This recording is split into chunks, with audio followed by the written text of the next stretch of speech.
नमस्कार, बहुत स्वागत है आपका। आप देख रहे हैं ग्रैंड धर्मा सन्मार्ग।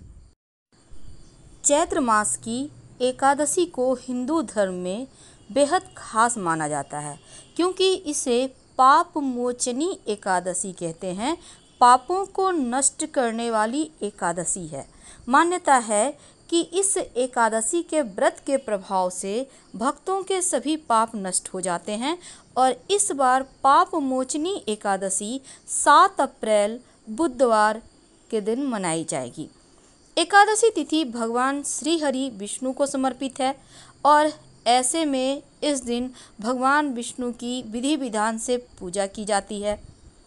पाप मोचनी एकादशी की अगर हम धार्मिक मान्यताओं की माने तो इसका महत्व खुद भगवान श्री कृष्ण ने अर्जुन को बताया था। भगवान श्री कृष्ण कहते हैं कि जो व्यक्ति इस व्रत को रखता है उसके समस्त पाप खत्म हो जाते हैं और अंत में मोक्ष की प्राप्ति होती है। मान्यता है कि एकादशी व्रत को विधि विधान से रखने से समस्त मनोकामनाएं पूर्ण होती हैं। इस बार एकादशी चूँकि 7 अप्रैल को मनाई जाएगी और कैसे करेंगे पूजा, कैसे श्री हरि को मनाएंगे, आइए जानते हैं विस्तार से। एकादशी के दिन सबसे पहले सुबह उठकर स्नान करके साफ वस्त्र धारण करें, फिर व्रत रखने का संकल्प लें। इसके बाद अपने घर के पूजा स्थान पर जहां पूजा करते हैं अच्छे से साफ सफाई करें।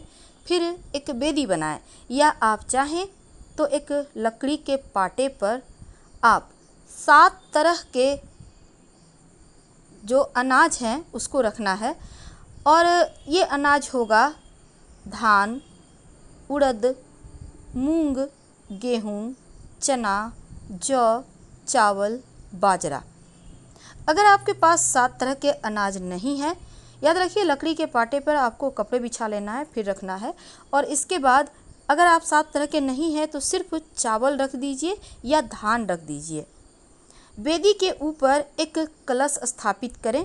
कलश मिट्टी का भी हो सकता है, आपके पास लोटा है उसको ही रखें। अब इसमें आम के या अशोक के 5 पत्ते वाले आप पंचपल्लव जिसको कहते हैं उसमें लगा दें। फिर कलश में एक सुपारी, एक सिक्का डाल दें। अब इस कलश के ऊपर आम के जो पत्ते आपने रखे हैं इसके ऊपर कोई फल रख दें। फिर भगवान श्री हरि की तस्वीर या मूर्ति को रखिए। अब भगवान श्री हरि की पूजा शुरू करें। सबसे पहले श्री हरि को पीले पुष्प अर्पित करें। मौसम के अनुसार जो भी फल आपको मिले उन्हें भोग लगाएं। तुलसी का दल यानी तुलसी का पत्ता जरूर अर्पित कीजिएगा, क्योंकि बिना तुलसी के पत्ते का वो भोग स्वीकार नहीं करते हैं। इसके साथ ही अगर संभव हो तो पंचामृत का भोग जरूर लगाइए। तुलसी के पत्ते डालकर दूध, दही, घी, शहद और शक्कर मिलाकर पंचामृत तैयार होगा। फिर धूप दीप दिखाकर श्री हरि को आरती करें। लेकिन एक बात रखिए याद, वहाँ पर थोड़ा सा कॉइन जरूर रखिएगा, क्योंकि श्री हरि की पूजा में कॉइन रखने का विशेष विधान है। इसके बाद में उस कॉइन को आप संभाल कर रख लीजिएगा, क्योंकि ये कॉइन सिद्ध हो जाता है। तो आगे की चीज़ें बारे में और जानकारी देंगे, लेकिन उसके पहले आपको हमने बताया कि देखिए पूजा करने का जो मुहूर्त है, ब्रह्म मुहूर्त में जब आप पूजा करेंगे तो सुबह 4:21 से 8 अप्रैल से यहाँ पर 5-7 तक है। और अगर विजय मुहूर्त की बात करें तो दोपहर 2:17 से शाम 3:07 तक। गोधूली मुहूर्त की बात करें तो 7 अप्रैल को ही शाम 6:16 से शाम 6:40 तक। अमृत काल है शाम 4:44 से शाम 6:24 तक। और निशिता काल की पूजा होगी रात 11:48 से रात 12:33 तक, जो कि 8 अप्रैल हो जाएगा। तो इस एकादशी व्रत का जो पारण का मुहूर्त है वो सबसे ज़्यादा महत्व रखता है और पारण होगा 8 अप्रैल को दोपहर 1:39 से शाम 4:11 तक, क्योंकि पारण तिथि के दिन हरिवासर समाप्त होने का समय 8:40 सुबह तक है। तो अब आइए जानते हैं आगे की पूजा विधि। तो जब आप रात में पूजा करेंगे। वैसे तो एकादशी व्रत में रात में सोना नहीं चाहिए, बल्कि भजन कीर्तन करते हुए जागरण करना चाहिए। लेकिन अगर आप नहीं ऐसा कर पा रहे हैं, कोई बात नहीं। एक दीपक, याद रखिए, एक दीपक घी का आप भगवान के मंदिर में जलाकर रख दें। कम से कम आधा घंटा या फिर पूरी रात जले ये दीपक तो अच्छी बात है। और अगले दिन सुबह जब आप पारण करेंगे तो किसी गरीब या ब्राह्मण के निमित्त खाने पीने की वस्तु या दक्षिणा आप निकाल कर साइड में रख दें और फिर पारण करें।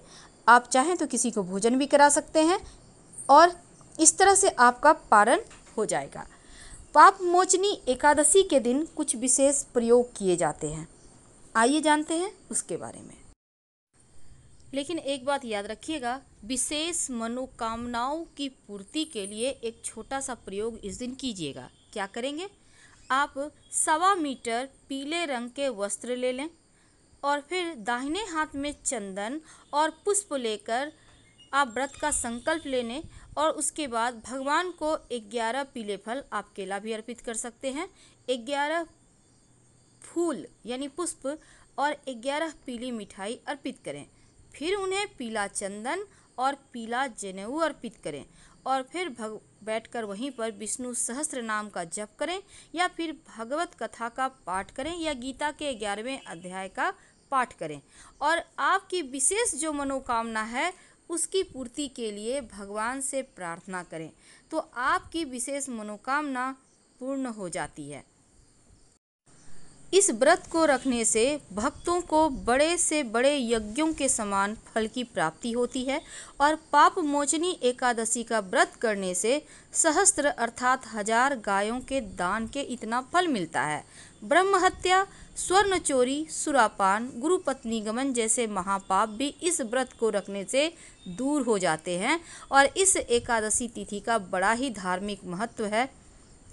पाप मोचनी एकादशी व्रत की कथा जरूर सुनिएगा ताकि जीवन के हर कष्ट दूर हो जाए।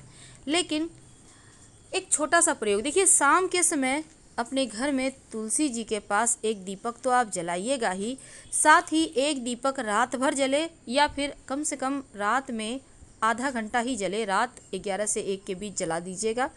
और इसके साथ ही आपके घर के आसपास जहाँ भी पीपल का वृक्ष है वहाँ सरसों के तेल का दिया जला दीजिएगा।